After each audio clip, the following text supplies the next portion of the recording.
Okay, so we're back on the 301 82 Trans Am project. Got it fired up last episode, and this time we gotta clear up a few things. Mainly, power steering isn't working too well. It might just be frozen from sitting. So I'm gonna jack the front end of the car up in the air and move it back and forth. The other thing that wasn't working is we're gonna check transmission fluid level, because I have 5 neutrals right now on the Turbo 350, and that's not good because it was a good trans. So I'm hoping to see that the fluid level's low, and then jacking the car up with my inclined driveway, it'll give us the opportunity to check both things at once. So let's see. Okay, so the procedure to check this power steering is just to get the car running and then move the wheel back and forth. Easy as that. Kind of like bleeding a system if you've ever replaced the whole system. Anyway, wish me luck. Let's see how it goes.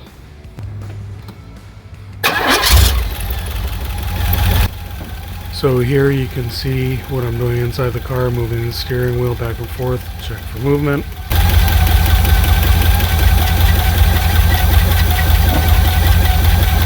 Okay, it seems to be working fine, but that's without a load on it. So it seems pretty smooth as I'm turning the wheel. Better just do it a few more times. And then we'll leave it. Okay, so I checked the transmission fluid and it was about a quart and a half, almost 2 quarts down. And I went inside while it was running, and it felt like it went into each gear, reverse and drive gears. So I'm going to lower this thing on its own wheels, and then we'll see if it can actually crawl up and down the driveway.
Say that's a mission accomplished. What do you guys think?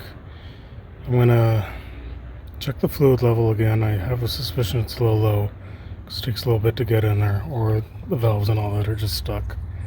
So we'll see. Okay, I'm gonna see if I could turn it around on the driveway under its own power.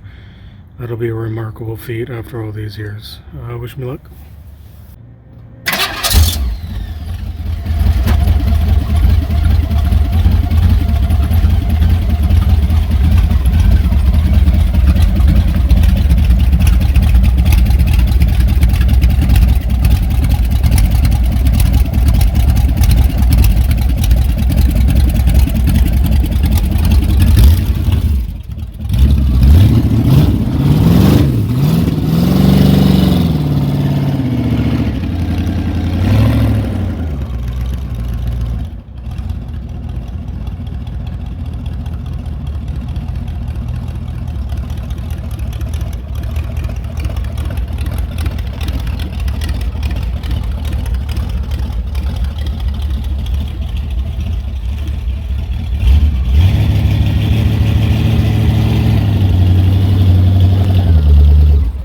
Okay, here comes trouble.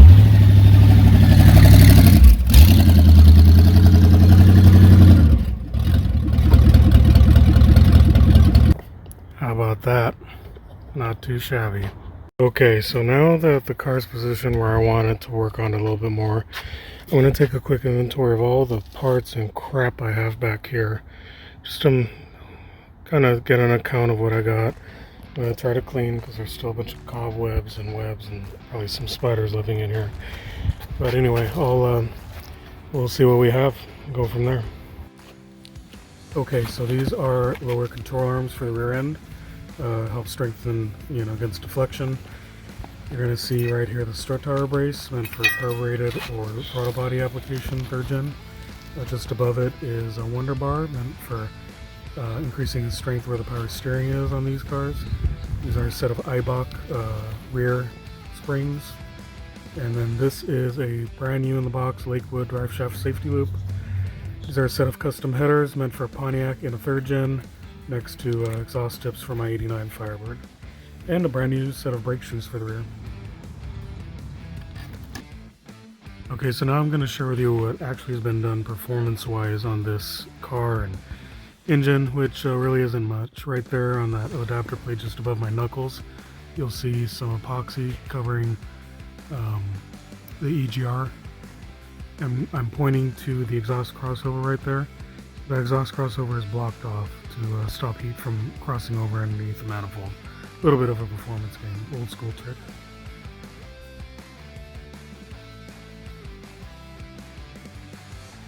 So right here I'm showing the Holley 650 double pumper. It's basically a stock carburetor that was a replacement for a quad-jet back in the day.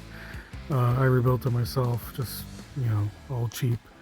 Here's the MSD programmable 6AL2. It has a lot of functions, but right now I'm just strictly using it to control the ignition.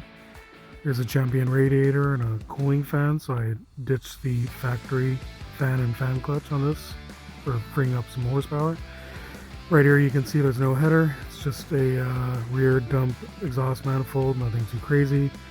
Here's a 2-inch crinkle bent exhaust with just a small 2-inch glass pack and some dumps. Nice and easy. And lastly, an Excel supercoil, which was left over from another project. Again, thanks for tuning in. Still got to make this thing more drivable and safe for track use. So please continue to follow along and like and subscribe if you like what you're seeing. Thanks a lot.